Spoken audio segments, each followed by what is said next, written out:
Roland, du coup, c'est une semaine différente des autres matchs de Coupe de France qu'il y a eu jusque-là. Vous êtes pleinement concentré sur un seul match, pas de semaine à trois matchs. Est-ce que c'est un peu la vraie Coupe de France qui commence, celle qui est excitante, avec une grosse équipe à affronter? Oui, oui, c'est vrai qu'on a le focus justement sur toute la semaine sur la préparation de ce match, mais voilà, pour moi, je souhaite qu'on garde justement l'intensité et ce qui se passe en national, et pratiquement que ce soit un match dans la continuité du championnat. L'état d'esprit est très bon de ce qu'on essaye de faire.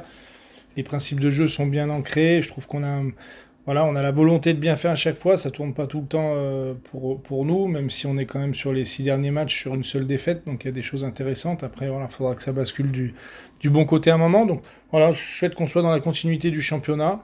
On change de compétition, mais pour moi, c'est important, face à une belle équipe de N2, de garder le rythme et l'intensité des matchs de N1. Comment est le groupe psychologiquement? Tu dis, voilà, c'est quand même satisfaisant le contenu, les résultats, la victoire peine à venir en championnat, vous avez déroulé en Coupe de France.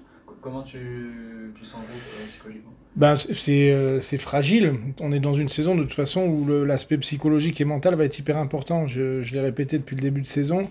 Je ne souhaite pas qu'on apprenne à perdre, mais je souhaite qu'on apprenne à gérer les situations où ça tourne pas tout de suite, où forcément, ben voilà, en jouant le maintien, on va être une saison, on va être dans le dur, et il faut apprendre à avancer et surtout pas faire de pas en arrière. Donc voilà, toute la frustration des derniers matchs, Paris 13, celui-ci, les cartons rouges qu'on peut prendre, les situations où on a pu se faire égaliser après, il faut essayer de les positiver et avancer et continuer à garder ce qu'on est en train de construire.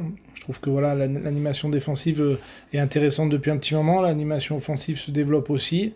Donc voilà, il faut qu'on continue à travailler, à rester positif et à garder une vie de vestiaire qui est positive.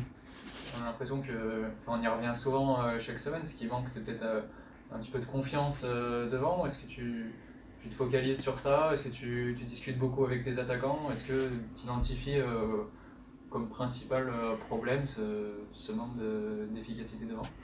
Non, non, parce que je pense que voilà, c'est des matchs fermés en national. Je trouve que voilà, on a des situations. Je pense qu'on manque de prise d'initiative à la frappe, peut-être de temps en temps, mais j'ai pas le sentiment d'un manque de confiance offensif. Je trouve qu'on avait du travail à faire, on avait tout chamboulé. Donc, si en 8 matchs, 9 matchs, tout tournerait bien, ça serait facile pour beaucoup de monde. Donc voilà, donc je pense que on aura encore une fois, comme on l'a vécu l'année dernière quand on a perdu des attaquants en milieu de saison, je pense qu'on aura pleine mesure ou en tout cas on pourra prendre la pleine mesure de savoir si on est efficace ou non, voilà, dans 1 ou 2 mois encore, peut-être à la trêve, et faire des constats sur la deuxième partie de saison. Tu disais vendredi après le match et cette deuxième mi-temps, voilà, on se compte 10 que l'équipe avait peut-être un peu de mal à se libérer en championnat qui était peut-être un peu tendu. Est-ce que la Coupe de France, ça peut être justement l'occasion de ne pas avoir cette tension-là et de voir une équipe qui se libère? On l'a vu à Montluçon avec un 7-0. Est-ce que tu attends ça de ce match-là? Bah, j'ai revu notre deuxième mi-temps et je trouve que j'ai été sévère, mais ce qui est normal. Je trouve on manquait de folie, d'un grain de folie, mais on était quand même dans un travail où on travaillait l'adversaire. On a réussi à se créer 2 occasions. Balou se crée une occasion. Euh, Momo se crée une occasion aussi, angle fermé. Voilà, on s'est créé des situations. Après, voilà, j'ai envie que voilà, on se lâche encore plus, qu'on ait ce petit grain de folie, qu'on ait aussi ces petites niaques en plus. Voilà, c'est des choses qui nous manquent encore et qu'on doit construire. Je pense que voilà, il faut être encore plus compétiteur. Alors, c'est difficile de trouver l'équilibre entre mettre all-in et faire qu'attaquer, parce que voilà, c'est l'équilibre de ce grain de folie et d'agressivité qu'on doit développer pour aller, je pense, basculer un résultat positif. Et André, ça peut être le bon adversaire pour avoir ce côté beau jeu. Tu le dis à chaque fois avant ces derbies, c'est des matchs où ça joue au ballon.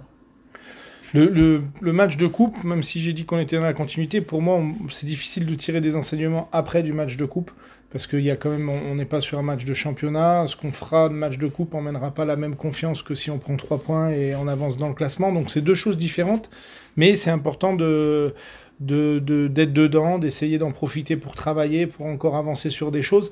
Mais pour moi, quoi qu'il arrive sur la coupe, ça aura pas d'incidence sur le championnat, ni négativement ni positivement. Ce qui nous fera du bien, c'est de bouger dans le classement, même si, je le répète, c'est anecdotique, parce que c'est pas à ce moment-là qu'il faut être au bon endroit, c'est au mois de mai. Mais c'est vrai que pour la confiance, c'est important de sortir peut-être de temps en temps de la zone rouge ou de pas prendre trop de retard. Mais pour moi, encore une fois, c'est pas maintenant que c'est important, ça sera vraiment au mois de mai.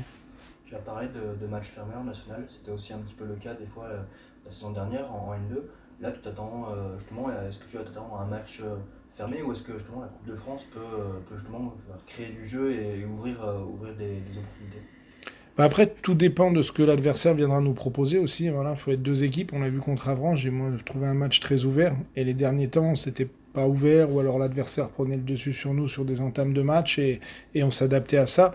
Là, ça dépendra de ce que nous proposera l'adversaire. On avait eu un match ouvert à Andrézieux, on avait eu l'année d'avant un match ici très fermé où ils étaient très en place et je crois qu'ils prennent un rouge après aussi rapidement. Donc on verra. Moi, ce qui m'intéresse, c'est que nous, on soit dans nos principes, qu'on soit capable de voir une continuité dans nos semaines, dans nos matchs et que voilà, on mette encore plus de choses à chaque fois et que on puisse maintenant rajouter un petit peu à cette animation offensive qui prend forme, de la finition, qu'on soit encore plus rigoureux derrière, qu'on monte encore en termes de combativité et d'agressivité positivement pour aller chercher un résultat. Voilà. C'est tous les paliers qu'on a à passer nous individuellement et je pense que c'est important qu'on se concentre simplement sur nous et qu'on continue à travailler. Vous avez étudié un petit peu cette équipe d'Andrézieux sur leur début de saison? Oui, oui, on a toujours dans le staff Flo et Clément qui s'attardent sur l'adversaire et qui me présentent quelque chose après en fin de semaine. Donc là, ils ont travaillé dès le début de semaine sur l'adversaire. Et toi, qu'est-ce que tu en penses pour l'instant? Bah, moi, je connais beaucoup de joueurs, donc j'ai l'avantage de les connaître beaucoup individuellement. Je les ai très peu vus jouer encore pour l'instant, mais je sais qu'il y a des joueurs hyper intéressants au milieu de terrain ou derrière, même offensivement, des joueurs de haut de tableau de N2. Donc voilà, on aura un match pour moi compliqué et si on veut le passer, il faudra qu'on soit capable, nous, de faire un bon match de N1. Lors des premiers matchs de Coupe de France, on était face à des adversaires qui étaient dans des championnats beaucoup plus en dessous du nôtre. Là, on attaque un gros morceau avec une N2. Tu avais dit lors de la dernière conférence, eux, c'est une équipe qui joue la montée en national. Nous, on joue le maintien. Donc finalement, le rapprochement, la différence n'est pas énorme. Est-ce que sur ce match-là, tu comptes, comme les matchs précédents, faire jouer des joueurs qui n'ont pas forcément d'opportunité en national ou est-ce que tu comptes mettre le groupe habituel? Non, bah, si je te dirais l'inverse, je serais complètement à l'envers de tout ce que je vous disais avant. Moi, je le considère voilà, comme là, on rentre dans des matchs toutes les semaines. Les joueurs doivent être capables de jouer toutes les semaines. Alors, à part Pépin ou peut-être suspension, le reste, j'aurais moi, l'objectif de faire la meilleure équipe possible, comme si on était en championnat national. Peut-être après, en essayant de voir des nouvelles associations, mais la volonté, c'est de mettre comme si on jouait déjà à Martigues, comme si c'était Martigues, voilà, une continuité du championnat, et pour justement en profiter, travailler et avoir aussi la capacité à poser un 11. On n'a pas eu pratiquement la possibilité depuis le début de saison, donc là, je crois que ça fait trois matchs où on pose un système aussi, donc voilà, avoir un peu de continuité, ça nous fait du bien.